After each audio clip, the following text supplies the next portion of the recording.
Good morning, students. Today's topic is from Unit 3, ASEAN, Association of Southeast Asian Nations. ASEAN capital letters में है, Association of Southeast Asian Nations. ASEAN जो है, it's a regional organization that brings together different neighbors to address economic security and political issues. ASEAN जो है वो Asia के एक regional organisation है जिसमें आपके इकोनॉमिक मैटर्स जो हैं, सिक्योरिटी इश्यूज़ हैं, पॉलिटिकल इश्यूज़ हैं, उसको डील करता है. उसके लिए वो ग्रुप बना है. लेकिन एशियान अपने आप में एक बहुत प्रभावशाली इफ़ेक्टिव ऑर्गेनाइजेशन नहीं रहा है.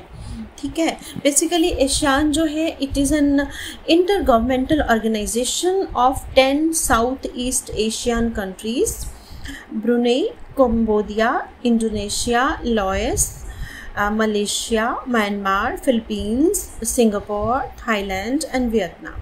ठीक है. ये 10 साउथ ईस्ट एशियन कंट्रीज़ हैं. और ये जो एशियान है, ये इसका अगर हम सबसे बिगेस्ट कंट्रीब्यूशन देखें तो although it has been successful in promoting economic integration among members. ठीक है. जो ट्रेड के पर्पस से कह सकते हो, it also help to negotiate the agreements, many agreements. And जो है ट्रेडिंग पार्ट पे देखा जाए तो ट्रेड ब्लॉक्स जो हैं वो, इस ट्रेड ब्लॉक्स मीन्स जो ट्रेडिंग यूनियंस हैं, ट्रेड पार्टनरशिप जो है वो बहुत बड़ी बनी है. एशियान ऑफ कोर्स इसको बहुत स्ट्रगल करनी पड़ी है. ASEAN has struggled a lot to form a cohesive response, a coordinated response to China's claims in South China Sea, which conflict with those of several members. China का जो Chinese सी, south Chinese सी को लेके कुछ जो claims है, conflicts है, उसमें ASEAN ने जो है बहुत स्ट्रगल की है, बहुत ज़ोर लगाया एक तरह से इस को सॉल्व करने के लिए.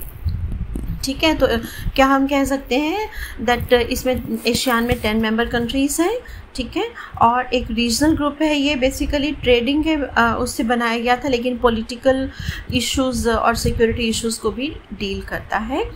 एशियान कंट्रीज़ जो हैं, जैसे मैंने नाम बता दिए सारे: Brunei, Cambodia, Indonesia, Laos, Malaysia, Myanmar, Philippines, Singapore, Thailand and Vietnam.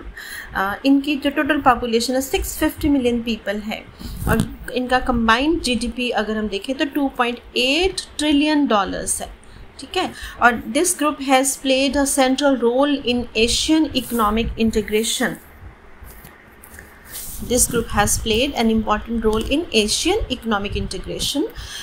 Asia के जो आर्थिक एकीकरण में जो है, यानी कि एशिया को एक करने में जो है इम्पॉर्टेंट रोल प्ले किया है. बहुत सारी नेगोशिएशंस की है. जो एशिया पैसिफिक नेशंस हैं, spearheading negotiations among Asia Pacific nations to form one of world's largest free trade blocks. Free trade blocks, जिस फ्री ट्रेड ब्लॉक हो गया जिसमें टैरिफ नॉन टैरिफ बैरियर्स नहीं होते generally. And signing 6 free trade agreements with other regional economies. तो ASEAN countries 10 countries मिलके दूसरे किसी रीजनल ब्लॉक के साथ या दूसरी कंट्री के साथ भी ट्रेड एग्रीमेंट कर सकते हैं. लेकिन एशियान का जो इम्पैक्ट है वर्ल्ड में, ऐसा एक्सपर्ट्स की राय है कि वो लिमिटेड इम्पैक्ट रहा है. मे बी कि these countries ASEAN lack some strategic vision या लीडरशिप कई बार उतनी नहीं होती. तो बहुत से चैलेंजेस रहे हैं क्योंकि चाइना एक बहुत डोमिनेटिंग फैक्टर रहता है. अब देखते हैं एशियान, वर्किंग ऑफ एशियान, कि एशियान जो है वो काम कैसे करता है. ASEAN is headed by a chair, a position that rotates annually among member states, okay, and is assisted by a secretariat based in Jakarta. Indonesia में जकार्ता में इसके हेडक्वार्टर्स हैं और सेक्रेटेरिएट है, यानी कि इसका, और हर कंट्री को रोटेशन से उसकी चेयरमैनशिप मिलती है. जो इम्पोर्टेंट डिसीजंस हैं वो they are generally taken through consultation and consensus. ठीक है। गाइड और प्रिंसिपल क्या है, principle of non interference in the internal affairs and peaceful resolution of conflicts. ये आप देखेंगे कि जितने भी और ट्रेड ऑर्गेनाइजेशंस हैं, ये बिल्कुल एक न्यूट्रल तरह का ट्रेड ऑर्गेनाइजेशन है कि एशियान का बेसिक प्रिंसिपल कन्फ्लिक्ट्स को रिजॉल्व करना है, बट इनका प्रिंसिपल क्या है, principle of non interference in internal matters. किसी एशियान किसी भी देश के आंतरिक मामलों में उसकी नीतियों में कोई हस्तक्षेप नहीं करता और पीसफुल रेजोल्यूशन जो है वो निकालने की कोशिश करता है, पीसफुल सोल्यूशंस निकालता है, ठीक है। और इसी वजह से ऐसा कहा जाता है क्योंकि ये पीसफुल और नॉन इंटरफेरेंस पॉलिसी रहती है, तो कई बार आपके डिसीजंस उतने इफ़ेक्टिव नहीं हो पाते और इसलिए एशियान उतना इफ़ेक्टिव ऑर्गेनाइजेशन नहीं है। सम क्रिटिक्स ऐसा मानते हैं। क्यों मानते हैं, let us see. These norms of consensus and non interference have increasingly become outdated and they have hindered ASEAN's influence. Critics क्या कहते हैं, बेसिकली अब तो हर organisation, IMF, world bank, UNO, WTO, they try to, चाहे वो उनका preamble या रूल्स कुछ भी कहते हैं, but they try to interfere in the internal organisation. तो वो तभी ज़्यादा इफेक्टिव और पावरफुल और न्यूसेंस क्रिएट करते हैं, एक तरह से कुछ इफेक्टिव होता है। लेकिन एशियान में ऐसा नहीं है। एशियान की वर्किंग जो है वो एक बहुत ही पीसफुल और नॉन इंटरफेयरिंग नेचर की है। सेकेंड, एशियान काम करता है to provide the stability, regional stability, ठीक है। पहला था एक तरह से वर्किंग इसकी कन्फ्लिक्ट रेजोल्यूशंस को लेके और कंसेंसस के थ्रू काम करता है, यानी कि 10 कंट्रीज एग्री करेंगी तभी डिसीजन होगा, तो दैट टेक्स टाइम। और सेकेंड है रीजनल स्टेबिलिटी। तो ASEAN has contributed to regional stability by developing much needed norms and fostering a neutral environment. जैसे पहले हमने कहा कि पीसफुल सोल्यूशंस है, तो न्यूट्रल एनवायरनमेंट वो बनाना चाहता है किसी, यानी कि 10 कंट्रीज़ में से ऐसा नहीं है कि एक कंट्री जो डोमिनेट कर रहा है, ठीक है। और चैलेंजेस जो हैं उनको सॉल्व करने की कोशिश करता है। In Asia talking and relationship building is half the challenge to solving problems.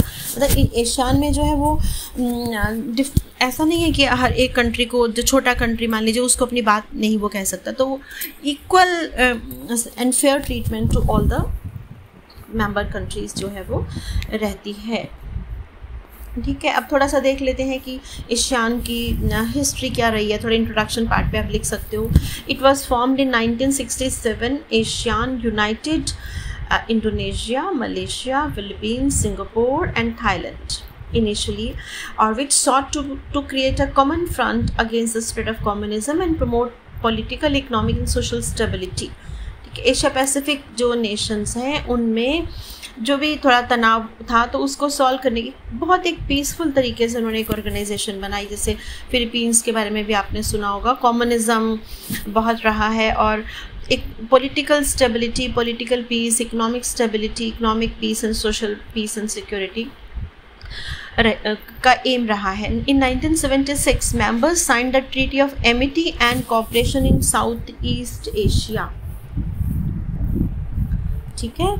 1976 में एक ट्रीटी साइन हुई, treaty of amity and cooperation इनकी शांति और सहयोग in South east Asia, which emphasises mutual respect and non interference in other countries affair. तो सबसे बड़ी स्ट्रेंथ है ये, लेकिन सबसे बड़ी वीकनेस भी बन जाती है कि आप जो है वो एक दूसरे को इक्वल एंड फेयर ट्रीटमेंट दे रहे हैं एशियान में और दूसरे देश में हस्तक्षेप भी नहीं कर रहे, ठीक है। Membership doubled by the end of 90s, the resolution of Cambodia's civil war in 1991, the end of Cold War and the normalization of relations between US and Vietnam in 1995। अब देख सकते हैं ना, ये सारे छोटे छोटे कंट्रीज़ हैं और बहुत सारे बड़े कंट्रीज़ ने इनमें इंटरफेरेंस बहुत किया है।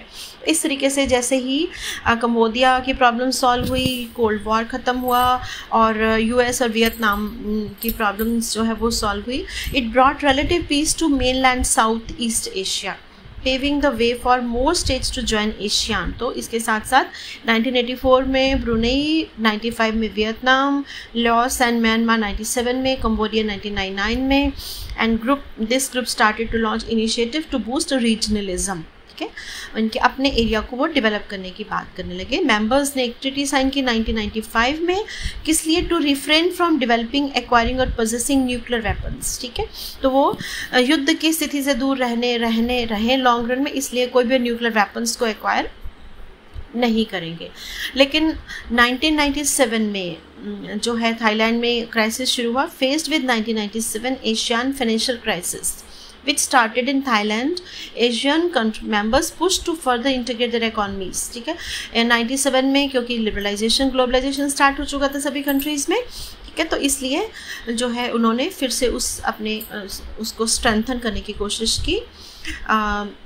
जैसे कि चियांग माई इनिशिएटिव, ये जो है चियांग माई इनिशिएटिव, एक करेंसी स्वैप अरेंजमेंट किया गया जैसे थाईलैंड की प्रॉब्लम को सॉल्व करने के लिए अब करेंसी स्वैप अरेंजमेंट किया गया, जो कि 2000 में एशियन मेंबर कंट्रीज़ चाइना और जापान, साउथ कोरिया, आप देखेंगे पॉलिटिकल मैप थोड़ा देखिएगा, एक ही साइड पे हैं ये सारे, ठीक है, तो इनमें आपस में ये करेंसी स्वैप अरेंजमेंट किया गया सो दैट एक फाइनेंशियल सपोर्ट एक दूसरे को दे सकें और जो भी करेंसी की शॉर्टेज है, स्पेकुलेशंस हो रही हैं, लिक्विडिटी की प्रॉब्लम हो रही है, उसे सॉल्व कर सकें।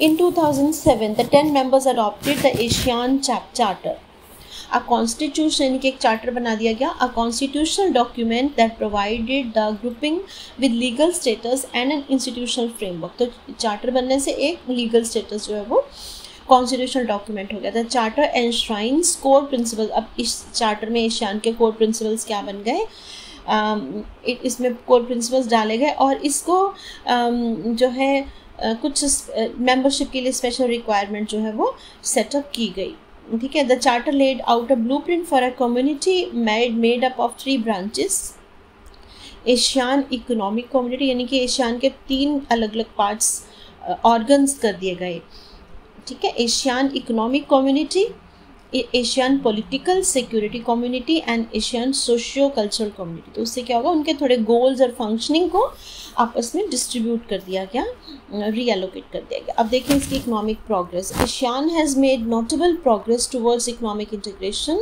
And free trade in the region, ठीक है। तो आर्थिक एकीकरण मतलब कि 10 देश मिलकर अपनी इकोनॉमिक ग्रोथ करेंगे एंड ट्रेड करेंगे, free trade. In 1992 members created the Asian free trade area, FTA जिसको कहते हैं Asian free trade area, establish किया गया और उसका गोल क्या था, goal of creating a single market, एक बाजार कर दिया जाए एशियन 10 कंट्रीज़ को, and increasing intra ASEAN trade, ठीक है, and investment and attracting foreign investment, इस तरीके से किया जाए कि एशियन 10 देश एक मार्केट बन जाए, आपस में फ्री ट्रेड करें और वो एशियन से बाहर के जो दूसरे देश हैं उनसे फॉरेन इन्वेस्टमेंट को अट्रैक्ट करें। Intra ASEAN trade as a share of the bloc's overall trade grew from about 19% in 93 to 23% in 2017। तो उससे व्यापार को बढ़ावा मिला, 19% से बढ़कर 23% 2017 में हो गया। Across the grouping more than 90% of goods are traded with no tariff, और उस 10 देशों में आपस में 90% से ज़्यादा ऐसा व्यापार है जिस पे कोई टैरिफ नहीं है, ठीक है। And the Asian has prioritised 11 sectors, 11 क्षेत्र उन्होंने चुने हैं जिनके बेसिस पे वो इकोनॉमिक इंटीग्रेशन करके बैठे हैं। कौन कौन से सेक्टर्स हैं जो 11 सिलेक्टेड हैं, electronics, automotives, rubber based products, textiles and apparels, agro based products and tourism. फिर से सुन लीजिए, electronic sector, automotive sector, rubber based product sector, textile sector, textile and apparel sector, agro based products and tourism, ठीक है। तो ये sectors को priority basis पे इनका जो है वो व्यापार को बढ़ावा, इनके थ्रू इकोनॉमीज को डेवलप करने की कोशिश की गई। लेकिन still there are of course certain limitations. Despite the progress, some of regions most important industries are not covered by preferential trade measures। अभी भी ऐसा क्रिटिक्स कहते हैं, देखा जाता है कि ये 11 इंडस्ट्रीज़ के अलावा और भी तो इंडस्ट्रीज़ हैं जो उस रीजन में फ्लरिश हो रही हैं, लेकिन उनको प्रेफरेंशियल ट्रीटमेंट जो है वो नहीं दी गई, और जिसकी वजह से डिफरेंस, जब ग्रोथ नहीं होगी सारी इंडस्ट्रीज़ की एक साथ, तो इकोनॉमिक इंटीग्रेशन कैसे होगा, ठीक है। कुछ इंडस्ट्रीज लैक कर जाएंगी, तो वो प्रॉब्लम अभी है। Some experts see the AEC through which ASEAN defines its trade goals as potential catalyst for further economic integration, ठीक है। तो जो एशियन का इकोनॉमिक कम्युनिटी है, एशियन इकोनॉमिक कम्युनिटी AEC जिसको हम कहते हैं, कि वो डोमिनेट करता है, उसके बेसिस पे ही इनका बाकी इंटीग्रेशन हो रहा है। In November 2020 ASEAN members join Australia, China, Japan, New Zealand and South Korea in signing the Regional Comprehensive Economic Partnership RCEP, Regional Comprehensive Economic Partnership RCEP, a free trade agreement they had been negotiating since 2012। तो ASEAN ने और countries के साथ agreements किए नवंबर 20 में। कौन कौन से कंट्रीज हैं? Australia, China, Japan, New Zealand, South Korea, ठीक है। और RCEP regional comprehensive economic partnership growth को बढ़ाने के लिए। Although the RCEP does not cut tariff drastically, it covers more of the world's population 30% than any other trade bloc। तो एक उससे क्या हुआ कि आसियान प्लस ये सब बन के जो RCEP बना, ठीक है, वो इतना बड़ा हो गया कि आपके पूरे वर्ल्ड पॉपुलेशन का 30% हिस्सा वहाँ पे आ गया। लेकिन ये भी बात याद रखनी है कि इसका मेन मोटिव क्या था? To boost economic integration between north east and south east Asia. So India, which was initially involved in negotiations, decided in 2019 that it would not join। तो इंडिया ने उसमें ज्वाइन नहीं किया। ASEAN is also party to 6 free trade agreements with countries outside of the grouping. अब देखते हैं regional security challenges. Security challenges include maritime dispute such as South China Sea, human trafficking,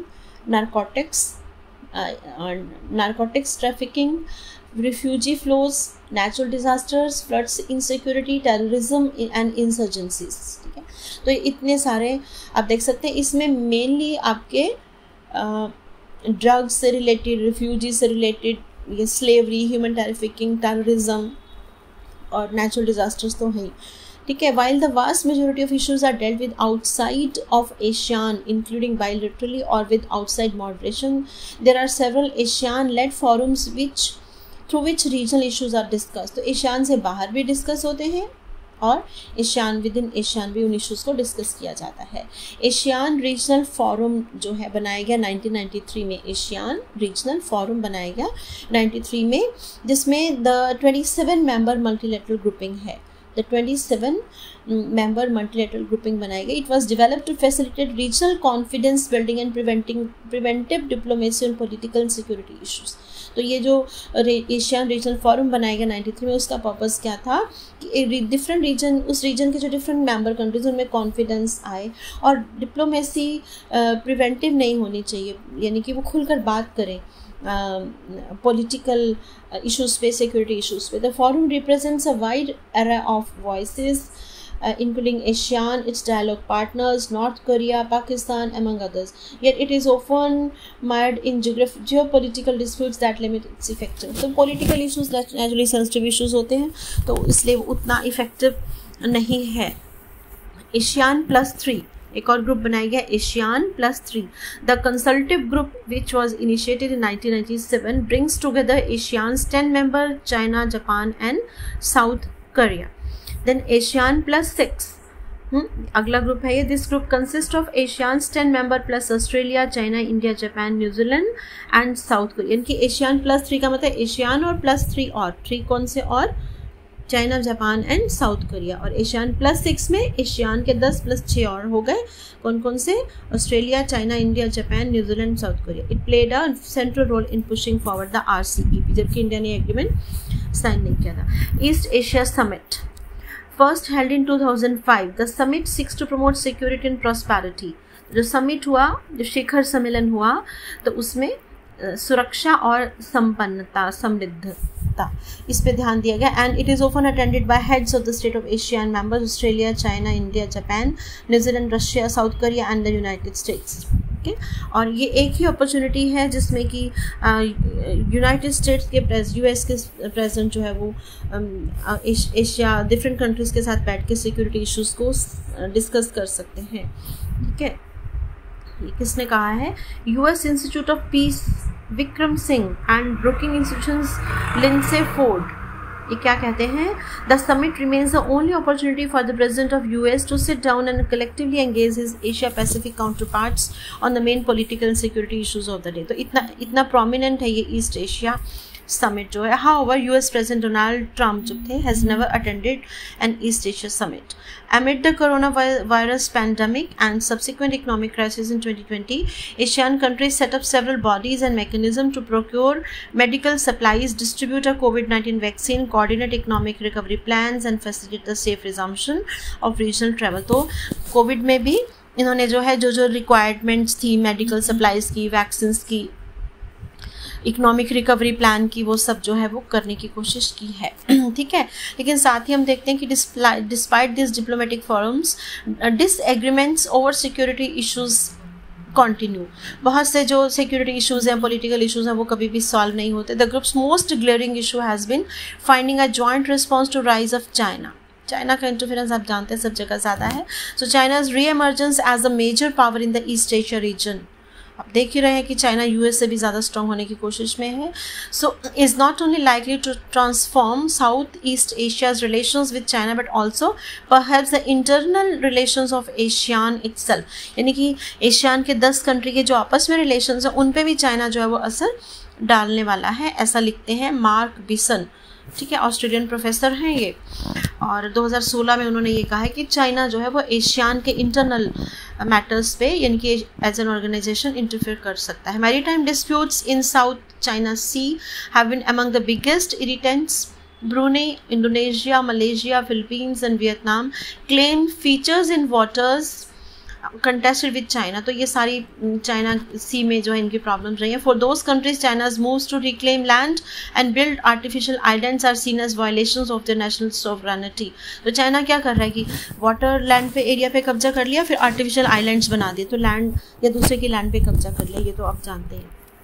For in response some have invested in modernizing their military. जबकि क्या था, nuclear power नहीं, उन्होंने military power पे agreement था कि वो ज़्यादा विस्तार नहीं करेंगे. बट अब लेटेस्ट जो ट्रेंड्स चल रहे हैं 2010-12 के बाद से, the China is trying to invade the countries. तो चाइना का इंटरफेरेंस है कि वो लैंड भी एक्वायर करता है, इकोनॉमिक एरिया भी करता है. तो इस वजह से मॉडर्नाइजेशन ऑफ मिलिट्री पावर होने लगा है एशियन कंट्रीज में भी. For other ASEAN members tension in South China Sea are geographically distant and not a priority. कुछ को लगता है कि नहीं, this is not important. A few such as Cambodia even tend to support China's claims.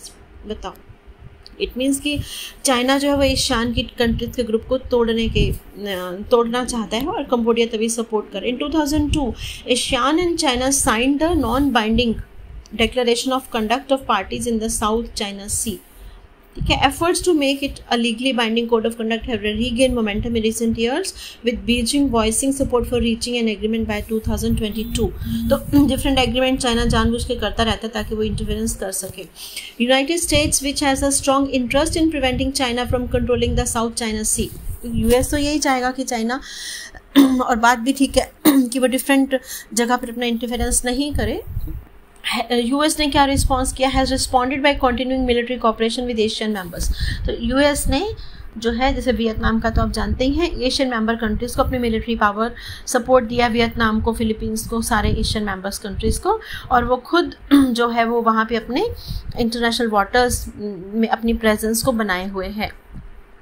Asian members have been divided over their ties to China. तो China और US के साथ बट गए हैं, थोड़ा सा ऐसा दिखने में आ रहा है. The region is in need of investment, trade and infrastructure development and China has more to fill these needs. China के पास पैसा है तो उस चाइना की तो स्ट्रैटेजी यही है कि वो दूसरी कंट्रीज़ में पहले इन्वेस्टमेंट शुरू करता है, अपने एक्सपर्ट्स भेजता है और धीरे धीरे वहाँ पे पॉलिटिकल इंटरफेरेंस और लैंड एक्वायर करना शुरू कर देता है. तो ये उसकी strategy. But ASEAN members are anxious about becoming economically dependent on China.